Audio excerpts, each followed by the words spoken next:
De acá en más, los sonidos de la realidad. Son los audios de la mañana. Bien, después de 18 días de gobierno de Javier Milei, la CGT y las dos CTA, las principales centrales obreras de trabajadores que nuclean a los grandes sindicatos, convocaron a un paro con movilización para el 24 de enero. Así lo anunciaba Héctor Daer, uno de los conductores de la CGT.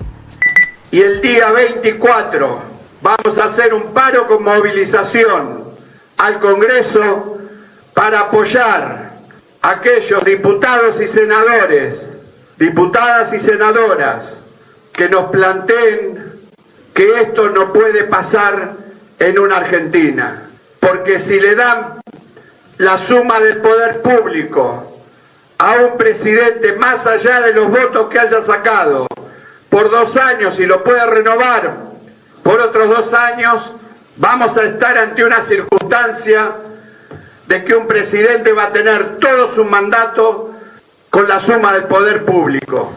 Y no se respetan las instituciones y no se respeta nada. Ahí está hablando del pedido de poderes extraordinarias que mandó Javier Milei al Congreso, declarando la emergencia en muchos ámbitos, en todo, ¿no? Porque es tarifaria, social, política, económica, etcétera. Financiera. Lo cual lo habilitaría a gobernar por decreto en todas esas áreas sin pasar por el Congreso en los próximos 2 años, prorrogables por 4. Pero mientras tanto, ese es el proyecto de ley que fue al Congreso.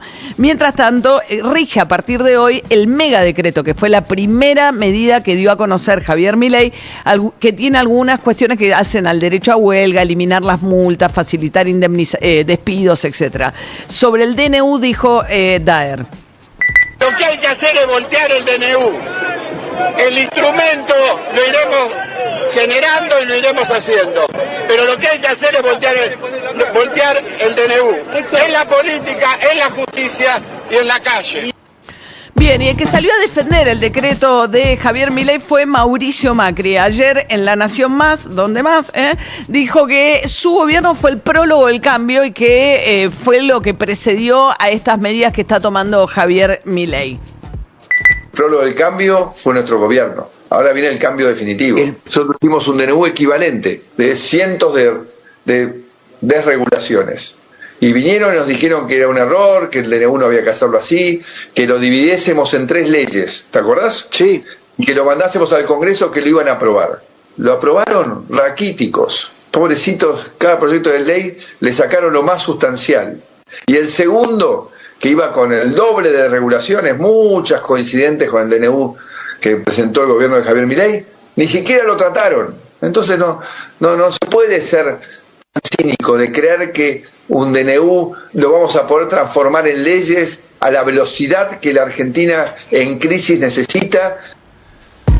Bien, Macri hablando de su propia experiencia, sí, que quiso arrancar también con un decreto muy abarcativo y terminó obligado a negociar con el Congreso, mandando leyes al Congreso, ¿no? Sí, todos en realidad utilizan este tipo de medidas. Macri lo hizo también Alberto Fernández. El de Macri fue un decreto que tenía 88, 89 artículos.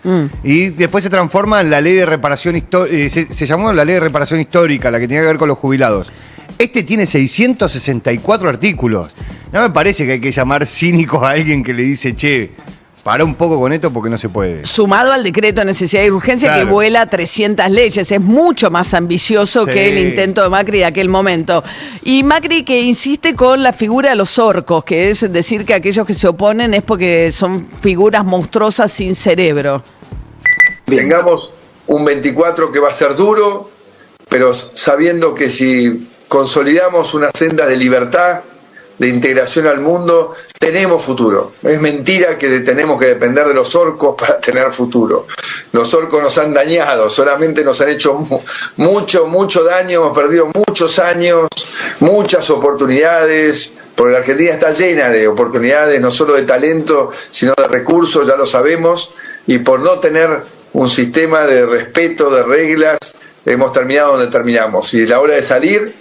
Y creo que el gobierno actual plantea eso, una agenda de cambio profundo, donde cada uno de nosotros tiene que ser responsable de hacer su parte. Tiene pocos defensores más acérrimos, ¿no, Milei? De hecho, que Mauricio Macri, la verdad, pocos voceros, además del propio gobierno de Javier Milei, y toma ese rol Macri. Por otra parte, apareció Máximo Kirchner, le venían reclamando algunos sectores que el peronismo estaba muy callado. Claro, sus figuras quedaron muy desprestigiadas y derrotadas en las urnas. Máximo Kirchner ayer dijo que el que está gobernando en realidad es Mauricio Macri. Cuando uno mira todo esto y ve que el trabajo, por ejemplo, del DNU lo había preparado el señor Sturzenegger para Bullrich, creo. Cuando uno recuerda aquellos dichos de Macri del 19, ¿no? Haría todo lo mismo, pero 2 veces o 3 veces más rápido. Bueno, lo que uno ve que las personas centrales de este gobierno son Patricia Bullrich, Federico Sturzenegger y el ministro de Economía, el malogrado ministro de Economía Caputo, que ha conseguido, a pesar de haber demostrado una gran impericia, al menos durante el gobierno de Macri, ha conseguido trabajo de vuelta, ¿no? Bueno, después le pidieron autocrítica. Sí. Escuchá la autocrítica de Máximo Kirchner. Fue una pena que la vicepresidenta no haya sido más escuchada durante el proceso también, y si querés como autocrítica nosotros también delegar tanto en la cuestión de la administración de la economía. Todo esto conformó una situación donde hay sectores que entendieron que no podían estar peor, y lo que está descubriendo un sector de la sociedad que se vio atraído por la figura, por lo disruptivo, si se quiere, como era presentado en un momento, hoy ve que su voto no va en el sentido que esperaba.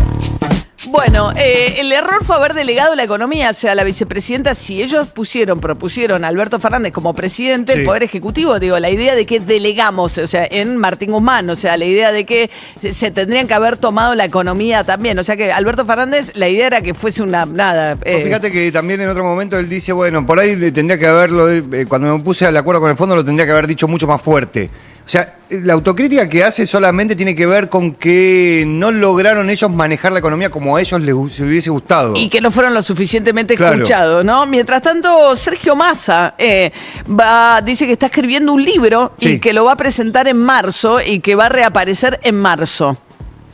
Estoy muy contento de poder contarte en este libro al que me invitó Planeta todos los detalles de mi llegada al Ministerio de Economía, sorpresiva, del armado del equipo, la pelea con el fondo, la discusión por los yuanes, el acuerdo con Qatar, pero sobre todas las cosas, el día a día, todos los detalles del equilibrio y las discusiones en la coalición de gobierno, y también algunas anécdotas de los empresarios que pregonan la libertad, pero piden prebendas al Estado. Bien, ¿a qué empresarios meterá ahí, no? La idea de que quieren la libertad, pero son prebendas que quieren mantener. Mientras tanto, la figura, digamos, que está disputando con el gobierno dentro de la oposición preponderante es Axel Kicillof, ¿no? Ayer Kicillof dijo que los gobiernos son unos vagos. Que no hay que elegir entre Estado y mercado, son las dos juntas. Pero siempre es más fácil firmar un decretazo y mandar una superley que dedicarse a laburar y a generar trabajo y a generar industria. Así que esos que se dicen eficientes, además son bien vagos. Los decretos se los escriben otros. Bueno, hay toda una duda acerca, hay muchos que dicen, ayer hablábamos con Ricardo Gil Lavedra, el constitucional, el que decía, abogado, jurista ligado del radicalismo, radical él, que él nos decía que le daba la sensación de que había cosas que habían quedado muy desprolijas, ¿no? Como copy-paste. Nadie entiende muy bien, por ejemplo, la toga negra y el martillo, para que los juicios orales terminen de esa manera, si les quedó de que copiaron un código norteamericano o si realmente les parecía importante incluirlo. Pero bueno, mucha gente metió mano. Cada vez crece más la sensación, la idea, y hay algunos datos que lo certifican, es que muchas de las cosas se hicieron en estudios jurídicos privados, que cuando vos ves que faltan artículos, dicen deróguese y no dice el inciso que se deroga. No, y también tiene muchos errores, como que se hizo por afuera y lo juntaron, como son varios capítulos, lo juntaron y dijeron, bueno, es uno atrás del otro, chau, y así va. No, y además en ese proceso algunos pudieron alzar la voz porque estaban tocando determinados intereses, pero por ejemplo, digo, los farmacéuticos, las agencias de viaje, los despachantes de aduana, mucha gente que se despachó con que eliminaban su existencia, los registros, muchos ministros, muchas profesiones, ¿qué? Muchos ministros, muchos secretarios que se despacharon de lo que le tocaba a sus respectivos ministerios, lo descubrieron tarde. Sí. Bueno, mientras tanto, Kicillof habló del cambio climático. le explique a las familias, que le explique a los árboles que no hay cambio climático, ¿no? Porque se lo llevó puesto, si se llevó puesto escuelas, se llevó puesto el tendido eléctrico, se llevó puesto buena parte de la infraestructura y ha sufrido mucho. Por supuesto que lo más conocido es Bahía, porque tuvo también, como resultado de esta situación, una verdadera tragedia en términos de pérdida de vida. Fueron 13 en Bahía Blanca, pero luego también 17 se contabilizaron por ese temporal en toda la provincia de Buenos Aires. Bien, Bahía, hay localidades Bahía, no del centro de la ciudad, que todavía están sin luz. Bueno, en la ciudad de Buenos Aires todavía está repleta de árboles tirados por la calle y los parques. Mientras tanto, no solamente, el peronismo está diciendo, o el kirchnerismo, lo que era la coalición gobernante anteriormente, que se pasó 3 pueblos con el pedido de delegación de facultades que hizo al Congreso Javier Milei. Escuchá Nicolás Mazzot. Nicolás Mazzot es mano derecha de Rogelio Frigerio, que es actualmente el gobernador de la provincia de Entre Ríos y que fue el ministro del Interior de Mauricio Macri. O sea, es la parte del PRO que quedó lejos de este gobierno. ¿Qué dijo Nicolás Mazzot? El gobierno en la ley de ayer nos pide en el primer artículo que le deleguemos facultades en 11 materias: económica, fiscal, previsional, de seguridad, de defensa, prácticamente en todos los ámbitos de acción del Parlamento, delegaciones plenipotenciarias por 2 años con prórroga 2 años más. Básicamente nos está diciendo, tengo que gobernar sin ustedes. Entonces, igual yo no entiendo la razón. No entiendo la razón. De Néstor y Cristina también en su No, momento. nunca pasó, Gaby. Nunca pasó. En este alcance no pasó nunca, y aparte nosotros le vamos a pedir al gobierno que nos aclare los alcances de las emergencias. Bien, también Carlos Pañi hizo una reflexión similar que ayer fue muy viral, la reflexión de este periodista.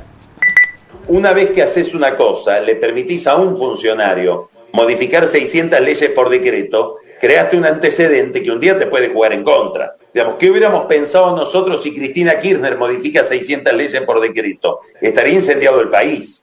Y porque serían leyes que no nos gustarían. Estatizaciones, regulaciones, confiscaciones. Bueno, el procedimiento es muy importante. ¿Cómo qué clase de liberales somos? El liberalismo consiste antes que nada en el respeto de los procedimientos. 7:14 de esta mañana que tiene 22 grados ya, Esto es Lenny Kravitz, God Gave Me Everything.